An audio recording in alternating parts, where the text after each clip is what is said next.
ಅವ್ರಿಗೆ ಯಾರಿಗೆ ವೋಟ್ ಮಾಡಿ ಸಿದ್ದರಾಮಯ್ಯಗೆ? ಹಾ.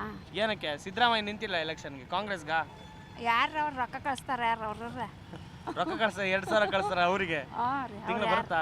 ಬರ್ತಾವ್ರಿ. ಕರೆಕ್ಟಾಗಿ ಬರುತ್ತೆ. ಹಾಂ ಈಗ ಫ್ರೀ ಬಸ್ಸಲ್ಲೆಲ್ಲ ಓಡಾಡ್ತೀರಾ? ಹಾಂ ರೀ ಓಡಾಡ್ತೀವಿ. ಓಡಾಡ್ತೀರಾ, ಅದಕ್ಕೆ ಖುಷಿ ಆಯ್ತು ನಿಮ್ಗೆ? ಹಾಂ ರೀ ಸಿದ್ದರಾಮಯ್ಯ ಅಂದ್ರೆ ಖುಷಿ ಆದ್ರು. ಹಾಂ ಪ್ರಿಯಾಂಕಾ ಜಾರಕಿಹೊಳಿ ಅಂತ ಗೊತ್ತಾ ನಿಮ್ಗೆ?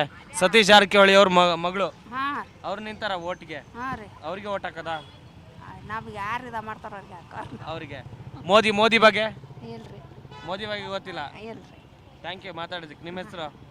ನಮ್ಮ ಪ್ರೇಮ ಕಂಪ್ತೀರಿ ಗೋಟ್ರಿ. ಆರಾಮ ಸರ್? ಆರಾಮ ಸರ್. ಯಾರಿಗೆ ಓಟ್ ಮಾಡ್ಬೇಕಂತಿದ್ದೀರಿ ಸರ್? ಓಟ ನಾವು ಈ ಸತಿ ನಾವು ಚೇಂಜಸ್ ಮಾಡಬೇಕು ಅಥವಾ ಶಿಕ್ಷಣವಂತರು ಇಲ್ಲಿ ಬರಬೇಕು, ಈ ವಿಚಾರ ನೋಡಿದಾಗ ನಮಗನ್ನಿಸ್ತತಿ. ಈಗ DC ಸಾಹೇಬರು ಬಂದಿದ್ದಾರೆ, ಕಲ್ಲೋಳ್ಕರ್ ಸಾಹೇಬರು. ಶಂಭು ಕಲ್ಲೋಳ್ಕರ್. ಹಾಂ, ಶಂಭುಲ್ ಕಲ್ಲೋಳ್ಕರ್. ಭಾಳ ಜನ ಮಾತಾಡ್ತಾ ಇದ್ದಾರೆ. ಊರಲ್ಲಿ ಸ್ವಲ್ಪ ಚೇಂಜಸ್ಸೂ ಆಗೈತಿ. ಯಾಕಂದ್ರೆ ಪದೇ ನಾವು ಅವೇ ಮಕ್ಕಳುಗಳು ನೋಡ್ಕೊತ ಕುಂತಿದ್ದೀವಿ ಅಂತಂದ್ರೆ ಇನ್ನು ಬೇರೆದು ಆಗ್ಬೇಕಂತ ಜನನೂ ಸ್ವಲ್ಪ ಪರಿವರ್ತನೆ ಆಗಿದ್ದಾರೆ. ಈ ರೀತಿ ನೋಡಿದಾಗ ನಾವು ಕಾಮನ್ ಆಗಿ ನಾವು ಆ ಕಡೆ ಈ ಕಡೆ ಓಡಾಡ್ತಾ ಇರ್ತೀವಿ. ಅಂದರೆ ಸುಮಾರು ಜನ ಮಾತಾಡ್ತಾರೆ ಶಿಕ್ಷಣವಂತರು ಬರಬೇಕು, ನಾವು ಚೇಂಜಸ್ ಕಾಣಬೇಕು ಅನ್ನೋ ದೃಷ್ಟಿಯಿಂದ ಈ ನಮ್ಮ DC ಸಾಹೇಬ್ರನ್ನ ಭಾಳ ಅಂದ್ರೆ ಒಂದು ಸ್ವಲ್ಪ ಅವ್ರು ಹತ್ತಿರಕ್ಕೆ ಆಗಿದ್ದಾರೆ. ಇನ್ನೂ ಹತ್ತಿರಕ್ಕೆ ಆಗ್ತಾ ಇದ್ದಾರೆ. ಅವ್ರ ಇನ್ನೂ ಆಗಬೇಕು, ಆದರೆ ಪೂರ್ತಿನೂ ಹತ್ತಿರಕ್ಕೆ ಆಗಿದ್ದಾರೆ ಅವರು. ಸರ್, ಅಣ್ಣಾ ಸಾಹೇಬ್ ಜೊಲ್ಲೆ ಅವ್ರ ಬಗ್ಗೆ ನಿಮ್ಮ ಅಭಿಪ್ರಾಯ ಸರ್? ಅವರು ಅಭಿವೃದ್ಧಿ ಮಾಡಿಲ್ವ ಚಿಕ್ಕೋಡಿ? ಸರ್, ಚಿಕ್ಕೋಡಿ ಇನ್ನೂ ಭಾಳ ಅಭಿವೃದ್ಧಿ ಆಗಬೇಕು. ಯಾಕಂದ್ರೆ ಇದೊಂದು ಒಂದೇ ಮುಖಗಳನ್ನ ನೋಡ್ಕೊತ ಕೂತಿದ್ದೀವಿ. ನಾವು ಒಂದೇ ಮುಖ ನೋಡ್ತಾ ಇದ್ದೀವಿ. ಅವ್ರಿಗೆ ಬೆಲೆನೇ ಇಲ್ಲ, ಪ್ರಜೆಗಳ ಬೆಲೆನೇ ಇಲ್ಲ. ರಾಜರಿಗೆ ಪ್ರಜೆಗಳ ಬೆಲೆನೇ ಇಲ್ಲ. ಪ್ರಜೆಗಳು ಅವ್ರ ಮನೆಗೆ ಹೋದ್ರೂ ಬೆಲೆ ಇಲ್ಲ. ಮತ್ತು ನಾವು ಚೇಂಜಸ್ ಮಾಡಬೇಕಲ್ಲ. ಪ್ರಿಯಾಂಕಾ ಜಾರಕಿಹೊಳಿ ಅವ್ರ ಬಗ್ಗೆ ನಿಮ್ಮ ಅಭಿಪ್ರಾಯ ಸರ್? ಎಲ್ಲರೂ ಅಷ್ಟೇ ನೋಡ್ರಿ. ಈಗ ರಾಷ್ಟ್ರೀಯ ಈ ಪಕ್ಷಗಳೇನಿದಾವಲ್ಲ, ಇವರಿಗೆ ಶಿಕ್ಷಣವಂತರು ಈ ರಾಜಕೀಯದಲ್ಲಿ ಬರೋದು ಬೇಡ ಅಂತ ಅವ್ರಿಗೆ ಅನ್ಸುತ್ತೆ. ಯಾಕಂದರೆ ಶಿಕ್ಷಣವಂತರು ಬಂದರೆ ಇವ್ರದ್ದೆಲ್ಲ ಆಟ ನಡೆಯೋದಿಲ್ಲಲ್ಲ, ಇವ್ರುಗಳೆಲ್ಲ ಆಟ ನಡೆಯೋದಿಲ್ಲ. ಅದಕ್ಕೋಸ್ಕರ ಇವರೆಲ್ಲ ಈ ಶಿಕ್ಷಣವಂತರಿಗೆ ಅಂದರೆ ಅನಕ್ಷರಸ್ಥರನ್ನ ಇವ್ರು ಚೂಸ್ ಮಾಡ್ಕೊತಾರೆ. ಗ್ರಾಮ ಪಂಚಾಯತಿಂದ ಹಿಡ್ಕೊಂಡು ರಾಷ್ಟ್ರ ಮಟ್ಟದವರೆಗೂ ಇವ್ರಿಗೆಲ್ಲ ಅನಕ್ಷರಸ್ಥರೇ ಬೇಕು, ಶಿಕ್ಷಣವಂತರೇ ಯಾರು ಬೇಡ.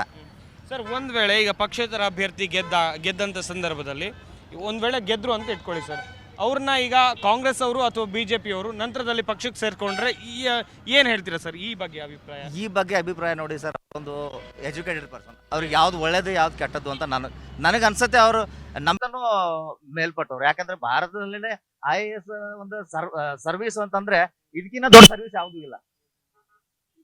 ಸೊ ನಮ್ಕಿನ್ನ ಅವರು ಒಳ್ಳೆ ಎಜುಕೇಟೆಡ್ ಇದ್ದಾರೆ. ಅವ್ರಿಗೆ ಯಾವ್ದು ಒಳ್ಳೇದು ಯಾವ್ದು ಕೆಟ್ಟದ್ದು ಅಂತ ಅರ್ಥ ಆಗತ್ತೆ. ಆದ್ರೆ ನಮ್ಮ ಇಷ್ಟ ಅವರನ್ನೇ ಮಾಡಬೇಕು ಅಂತ ಜನನು ಕೂಡ ಪರಿವರ್ತನೆ ಆಗಿದ್ದಾರೆ. ಅವ್ರ ಮೇಲೆ ಪರಿವರ್ತನೆ ಆಗ್ತಾ ಇದೆ. ಅವರು ಜನರ ಮನ ಮುಟ್ತಾ ಇದ್ದಾರೆ.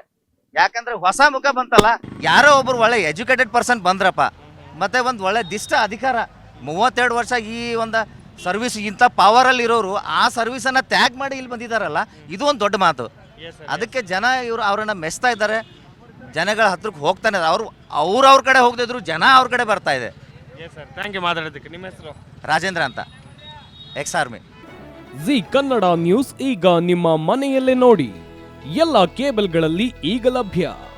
ಸನ್ Direct 292, Jio TV 1334, U digital 162, city cable 51, GTPL 17, Abhishek cables 821, Rock Line telecommunication 51, Shri Basaveshwara number 60, Vinayaka digital number 53, in digital number 896ರಲ್ಲಿ. ನಿಮ್ಮಿಸ್ತದ ಜಿ ಕನ್ನಡ ನ್ಯೂಸ್ ನೋಡಿ ಆನಂದಿಸಿ.